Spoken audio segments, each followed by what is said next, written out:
একটা ছেলে আর একটা মেয়ের ভালোবাসার মধ্যে পার্থক্য কি জানেন? একটা মেয়ে একটা ছেলেকে পাগলের মতো ততক্ষণ পর্যন্ত ভালোবাসে যতক্ষণ পর্যন্ত না সেই মেয়েটা ওই ছেলেটার থেকে ভালো কাউকে পায়। আর একটা ছেলে যখন একটা মেয়েকে ভালোবাসে, তাকে যদি পৃথিবীর সব থেকে সুন্দর মেয়েটাকেও এনে দেওয়া হয়, তবু ওই ছেলেটা তার সেই ভালোবাসার মানুষটাকেই চয়েস করবে। এটাই হচ্ছে একটা ছেলে আর একটা মেয়ের ভালোবাসার মধ্যে পার্থক্য।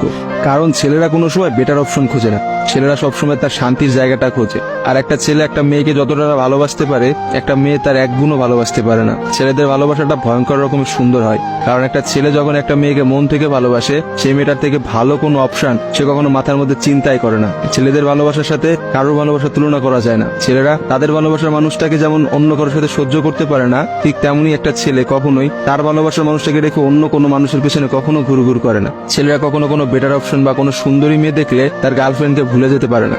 একটা ছেলের ভালোবাসা আপনি কখনোই একটা মেয়ের ভালোবাসার সাথে তুলনা করতে পারবেন না, কারণ মেয়েদের ভালোবাসাটা তো তুচ্ছ। তারা একটু ভালো অপশন পাইলে, তারা একটু ভালো কাউকে পাইলে, বাইরে যেখানে দেখবে যে টাকা পয়সা আছে এমন কোনো জায়গা পেলে মেয়েরা সেখানেই ছুটে। তারা তাদের ভালোবাসার সম্পর্কটাকে ভুলে যেতে কোনো সময়ই নেয় না। একটা মেয়ে যত সহজে একটা ভালোবাসার সম্পর্ক ভুলে যায়, একটা ছেলে কিন্তু অত সহজে তার ভালোবাসার সম্পর্কটাকে ভুলতে পারে না। আপনি একটা জিনিস খেয়াল করে দেখেন তো, রাস্তার মোড়ে মোড়ে কতগুলা পাগল ঘুরে বেড়ায়।